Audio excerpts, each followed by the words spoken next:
Good morning, my student friends. Good morning. See now, today we'll try to start our class of this RCC. Okay. See now here today I would like to give you a small introduction about what exactly RCC is. Okay. So we'll try to see what exactly this RCC is. See, my dear friends, if you take your olden days, okay, most of the constructions were made out of this masonry.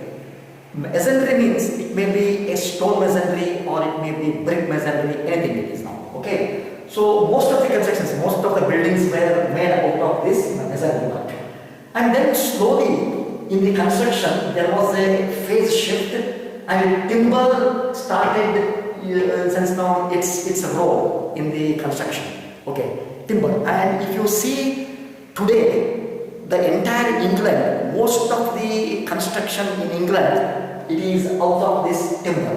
It is because of this thermal comfort what they get, okay. And then after this timber, steel came into existence. Slowly steel also came into existence. And if you see the old structures, some of the old structures are made out of steel.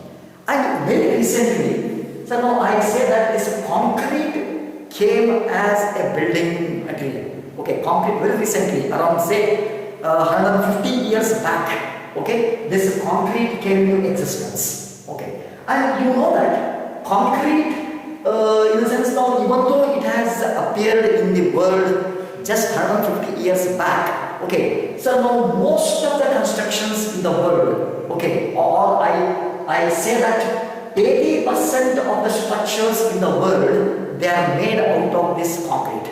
And my dear friends, one more thing I would like to put in front of you. You cannot imagine any construction without using concrete. Okay, say that for example, it may be a steel structure or it may be a timber structure. But at least in the foundation, you need to go for this concrete. That is how you see that concrete has become a basic ingredient of all our construction. And its popularity has grown to such an extent that 80% of the structures today, okay, they are made out of this concrete only. Okay, this is how this concrete has made an entrance into the construction field.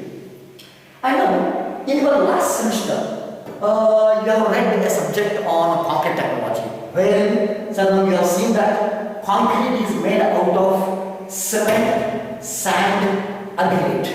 Okay, when I add water to these three components, okay, so it will give you a solid like structure, and that we call it as concrete. Okay, no? And my dear friends, one important thing I would like to put in front of you. Now we are slowly coming to the basics of our RCC now. See now, concrete, if you see, so it is very, very strong in compression. It is very, very strong in compression. I think if you have studied your concrete technology laboratory, we always check the compressive strength of concrete. What's that now? Compressive strength. Why? Because the concrete is very, very strong in compression. But my dear friends, simultaneously, the same concrete is very, very weak in tension. It is very, very weak. If I apply a small tension to it, okay, it cracks. Okay, in a sense, it has got a tendency to crack. Okay, wherever the tensile stresses are induced, okay, you will see that it is going to crack. Okay, so that is the reason why, okay, sir, now this concrete can be used in the compression members. Say, like for example, I got a column. Column is a compression member, as you know. Was that no? So, in this compression member, if I use the concrete, okay, and since it is very, very strong in compression, yes, your concrete column is going to become the fantastic one. But wherever tension exists, wherever the tensile stresses exist, no, I cannot use this concrete. Was that no? But if beam. Suppose, assume that I have got a beam like this, and when I load this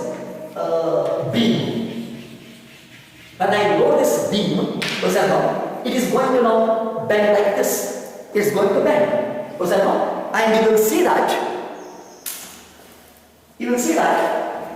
compressive stresses are induced here, tensile stresses are induced at the bottom. Is it right? In a sense, your beam, when it is loaded, is going to now bend like this. What's that now? So you will see that your top skin is compressing, whereas the bottom skin is stretching. Is it right? Can you make this a small experimentation? Okay. So now, here whenever the beam bends like this, compressive stresses are induced on the top fibers and bottom fibers are all under tensile stresses. Am I right? The same thing is now happening here now. Tensile stresses are here and compressive stresses are on the top. Okay. So now what happens is, since if this beam is made out of this concrete, for example, if this beam is made out of this concrete, yes, certainly the concrete whichever is there in this compression zone, in the sense I say that this part of the concrete, whichever is there in the compression zone, yes, it can resist the compressive stresses. Whereas the concrete whichever is there in this tension zone, it cannot resist the tensile stresses. So what happens is, immediately the concrete is going to crack in the tension zone. In this tension zone, okay, your concrete is going to crack. So you will see that many numerous hairy cracks exist at the bottom of the beam, because bottom of the beam has got tensile stresses. So now, in a sense, if I want to use this concrete in this beam, now I cannot use it, because concrete is going to crack here in the tension zone. And if I load it further like this, if I load it further, the beam will collapse, because this crack will extend. And once its capacity is reached, the beam is going to fall down. So, in a sense, what I say is, in this beam, I cannot use my concrete effectively because of this tension zone. Okay, here is okay. In the compression zone, it's okay. But in the tension zone, I cannot use my concrete that effectively. Okay, so what concrete technologists started thinking was, okay, you know, a steel rod is good in tension. Am I right now? You have studied in your BMT lab, you have subjected a steel rod to tension. Am I right now? Why you have subjected it to tension is, was that now? A steel rod is very, very strong in tension. Okay, so this property they wanted to use. What they did was, see now, in the tension zone of your concrete, they introduced a steel rod. A steel rod is being introduced in the tension zone of my concrete. So this combination, in a sense, here I have got concrete and here I have got a steel rod. Okay, this material I will call it as reinforced cement concrete, or I will call it as RCC. Okay, in a sense, the principle of RCC is only one thing.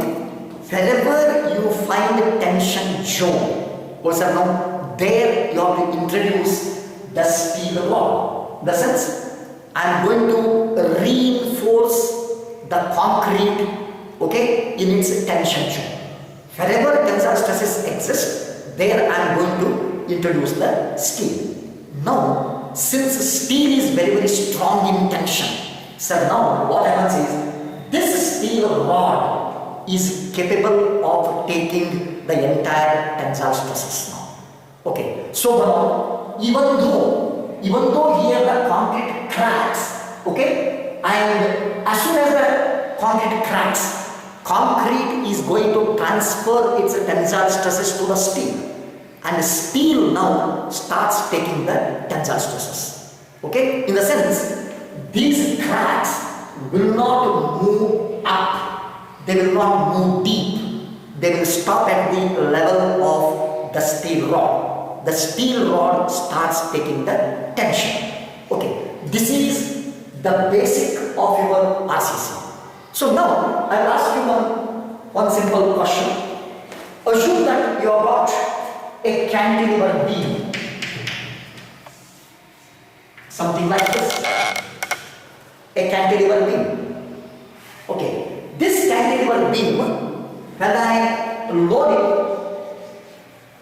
load it like this, was that no? How it bends? It will try to bend like this. Am I right? It will try to bend like this.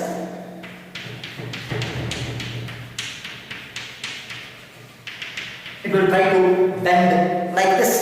So now here, tension zone is on the top and compression zone is at the bottom. This is compression zone, this is tension zone. Is it right? So now I have to introduce the steel rod in the tension zone. In the sense here, I have to introduce the steel rod. If you have understood this much, this is the principle of our RCC. Wherever tension zone existed, you introduce the steel rod. Tension zone was here, so here I have introduced the steel rod. Tension zone is here, so I have introduced the steel rod here. So sir, so my dear friends, this is the basic of our RCC. Okay, so today I will stop it now and I will give my next video in my next class. Thank you very much.